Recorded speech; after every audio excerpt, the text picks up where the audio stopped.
Hello everyone, আজকে হচ্ছে Bajrangbali day. তো আবার আসছি একটা ছোট্ট ব্লগ নিয়ে।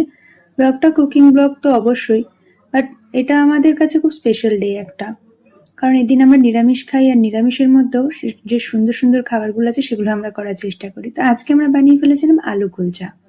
আলু কুলচার মধ্যে দেখো কি কি করতে লাগবে। আলু সেদ্ধ করতে হবে, ধনেপাতা কুচি, লঙ্কা কুচি, আদা কুচি, জিরে ধনে গুঁড়ো। আর এদিকে ময়দাটাকে একটুখানি, ময়দা আটা আমরা মিশিয়ে নিয়েছিলাম।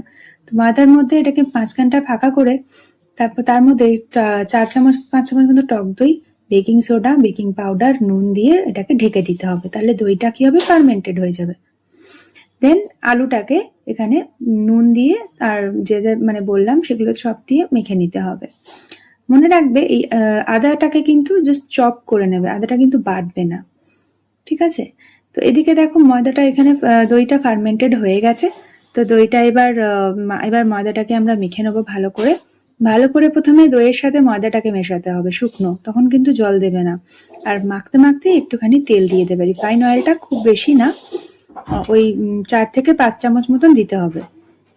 তারপর ময়দাটাকে একদম নরম করে মাখতে হবে, যাতে করে ময়দাটা মোড়ার সময় ফেটে না যায়।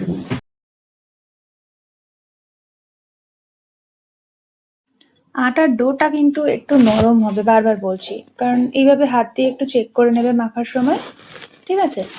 যাই হোক, তারপর এবার একটা প্লেটের মধ্যে নিয়ে নিতে হবে এরকম সাদা তিল, কালো জিরে আর হচ্ছে ধনেপাতা কুচি নিয়ে এবার সেটাকে তোমার রেখে দাও, মানে সাজিয়ে নিয়ে আগে থেকে রেখে দিলে তোমাদেরই সুবিধা হবে। আর এদিকে বাটারটাকে ডাবল বয়লিং মেথডে বাটারটাকে গলিয়ে নিচ্ছে, মানে হচ্ছে একটা কাপের মধ্যে বাটারটা নিয়ে গরম জলের মধ্যে বাটারটাকে বসিয়ে রাখো।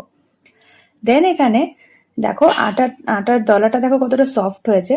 তো ওটার মধ্যে আলুটাকে এরকম ভাবে দিয়ে, ঠিক যেরকম আলুর পরোটা করো ওরকম ভাবে করে নাও। করে নিয়ে এবার ওটাকে যেরকম ময়দা দিয়ে হালকা হাতে বেলে নাও। আর এদিকে একটা ফ্রাইং প্যান তোমাকে গরম করতে বসিয়ে দিতে হবে। এটা ননস্টিক বা লোহার হলেও হবে, লোহার হলেই আমার মনে হয় ভালো হয়। তো আমরা ননস্টিকই করেছি।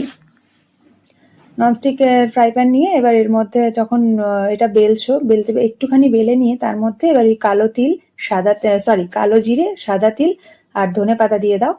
এদিকে ফ্রাইং প্যানটা একদম বিশাল গরম হয়ে যেতে হবে, গরম হলে তবেই একটুখানি জল দাও। জল দিয়ে এবার ওটার মধ্যে ওই পরোটাটা বা যে কুলচাটা দিয়ে নাও, দিয়ে এবার ওটাকে ঢাকা দিয়ে দাও। ঢাকা তুলে নিয়ে কিছুক্ষণ পর দেখবে জলটা দেখবে পুরোটা টেনে নিয়েছে। আর গ্যাস কিন্তু খুব বেশি বাড়িয়ে রাখবে না, মিডিয়াম ফ্লেমে রাখবে। তো দেন তারপর ওটাকে খুলে নাও, খুলে নিয়ে এবার ওটাকে উল্টে দিয়ে তারপর ওটার মধ্যে পেছন দিকটা দেখবে এরকম পুড়ে পুড়ে যাবে একটু। কুলচা তো একটা সাইড একটু পোড়া পোড়া টাইপেরই হয়। দেন ওটার মধ্যে একটু ব্রাশ করে নেবে। দেন রেডি আমাদের কুলচা। দারুণ হয়েছিল খেতে, ভীষণ সুন্দর। মানে পরেও আমরা রেখে দিয়েছিলাম এটা ডোটা করে, সেটাও ভালো লেগেছে খেতে।